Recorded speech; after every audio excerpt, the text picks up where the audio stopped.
What's up, everybody? Welcome into another episode of Bulls Latest. Your host, Matt Johnson here. I wanted to kick today's show off by looking at ESPN's free agency power rankings that were put out this morning. The Bulls ranked 23 out of 30 in this grouping here, preparing to return to a virtually identical roster from last season. The core reason for this ranking for the Bulls, I think, forgiving Okoro's offensive limitations are also part of why the Bulls are at the bottom half of these rankings. That was the one big move that they've made in terms of a trade, flipping Lonzo Ball for Okoro. And Okoro has been an unproven player, had come into the league with a ton of expectations, was a top draft pick there for Cleveland, didn't really suffice and didn't produce offensively like they had expected him to, most notably in the postseason, was a non-factor for a very good Cleveland Cavaliers team.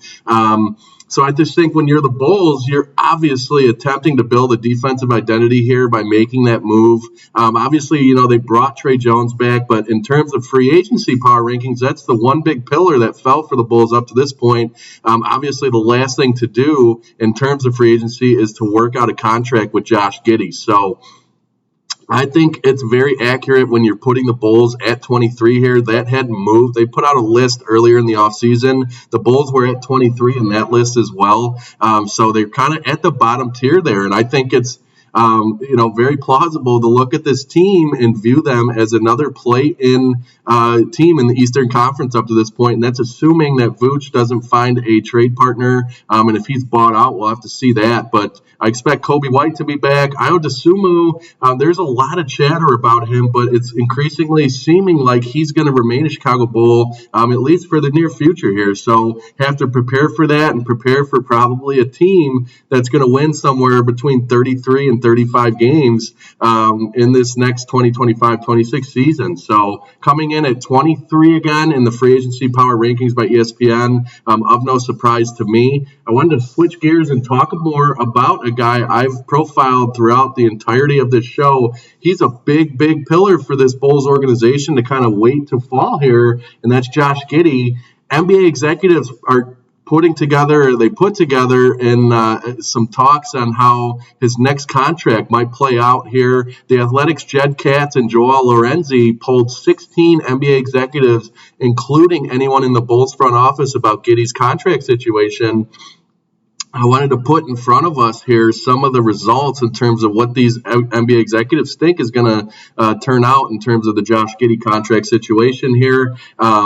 They polled the 16 executives. Most of them predict Giddy will earn between $20 and $25 million per year in the next contract. 14 of the 16 participants proposed an average annual salary between $20 and $25 million. The Bulls are said to be at $20 million. They met in Vegas during the Summer League, and Bulls are almost $10 million short of what Giddy's camp's looking for at $30 million. So the average yearly value in the poll came to $22.3 million a year, which sounds about right. And I think a lot of these smart people in basketball circles like this are going to get this thing pretty accurate when it comes to the Bulls finally getting a deal done with Giddy. One executive I found interesting pinned him as an $18 million player. Another guy, a front office staffer who admitted he would be far lower than the consensus, but wasn't a fan of Giddy's game necessarily, suggested $50 million over 4 years, coming in at $12.5 million annually, less than the mid-level exception. And this is kind of where I was earlier in the offseason. I would have loved to have seen the Bulls get a chance to get this done. I knew that wasn't realistic. This guy in the same boat. There's a lot of people in that boat, to be honest with you,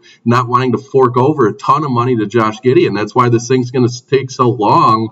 And I think we're going to wait several more weeks until this deal gets done. When you look at the majority of those who polled, they agreed that Giddy was worth the commitment, however, and I think that's important here to take away from this poll by The Athletic.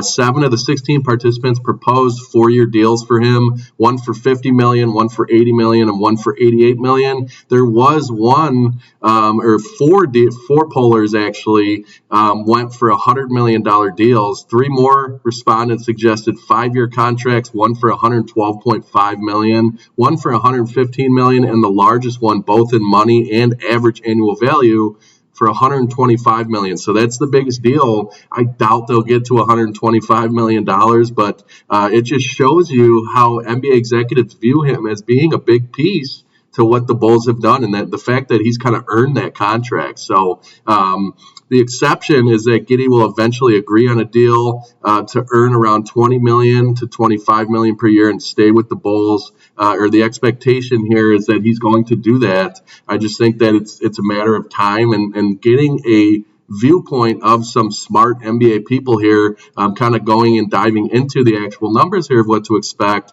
are largely accurate in terms of what we've kind of read up to this point and what I've covered throughout the entirety of this show when it comes to Josh Giddey's situation. So my prediction personally, I think he's going to come to something in terms of like 22 to 23 million per year and ultimately stay with the Chicago Bulls. I do think it will take a long time though to get done because they're going to continue to play hardball and shoot for 30 million when it comes to Giddy's camp. So I wanted to kind of talk a little bit about Patrick Williams in this next segment here. And one way the Bulls can extract value from him this next season. By this point, he's proven he's not a starting caliber player in the NBA, but there's still a productive role he can fill for the Bulls this upcoming season. I want to stay optimistic with this guy. I've been very negative in terms of what to expect from him, as a lot of Bulls fans have, though. When you tie up that kind of money, they're kind of learning from that mistake, like I've talked about plenty of times, and handling the Josh Giddey situation. But I think he could play an important role on this team, and that's as a reserve combo forward for the Bulls. After 5 years in the league, it's fair to call the number 4 pick in the 2020 draft a bust. He's played 276 career games now, 211 of them starts. He's posted single-digit averages of 9.6 points a game and 4.1 rebounds a game.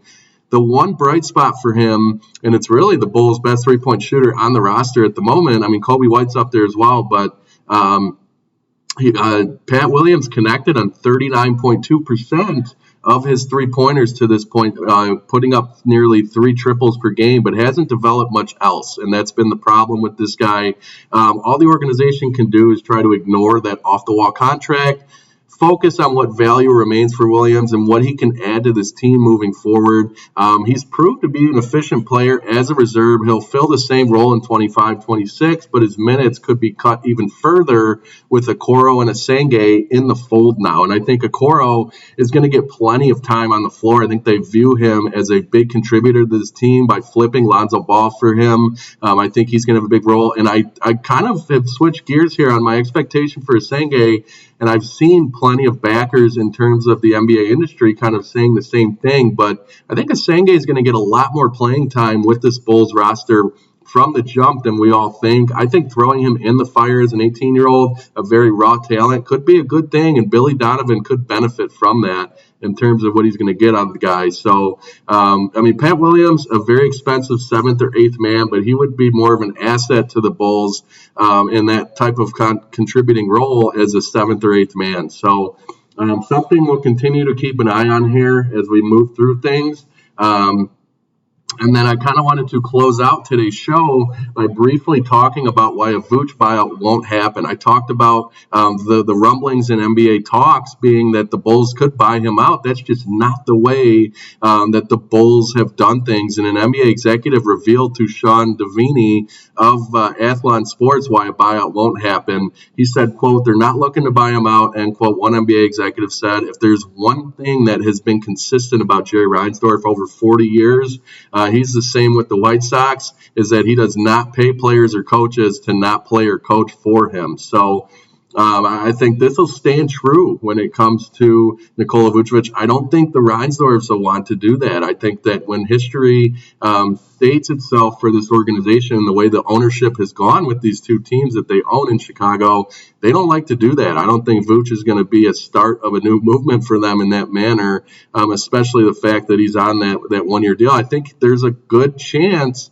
that if the Bulls can't move Vooch, he's going to stick around. And like I talked about a few episodes ago, the Bulls are going to be a team that are going to win anywhere between 32 and 35 games. Who knows? They could get to 40 wins with this group. I think Modest is going to be a much improved player. Okoro, I think, is going to surprise a lot of people and what he's going to bring. productivity for him will definitely go up, I think, in Chicago than what we saw in Cleveland. Trey Jones, a great player. I think Noah Senge is going to be a very competent rookie player. I think it's going to be very sloppy when it comes to his style of play, but that's a room for him to grow, and throwing him into the fire could be something that could benefit them. So, but overall, I agree with Sean Devaney of Athlon Sports here. I don't think a buyout, and this is my prediction. I know I talked about the news of the buyout possibly being a probability here for him. I don't think it's going to happen. The more I read about it and the more I look at this, it just is not the way the Reinsdorfs like to do things. So let me know in the comments what you want to see happen with Vooch, as well as Josh Giddy. I know I've talked through a lot of you guys in the comments about these guys in specific all offseason long, including Patrick Williams. So would be happy to know where you guys stand on this. Do you have any trade scenarios that you want to see come to fruition here? I know a lot of you guys have put some thoughts out there as well. It's interesting to read kind of the ideas that you guys have, and it does very well for this show moving forward. So I want to thank you guys again for joining me on another episode of Bulls Latest, and we will see you guys next time.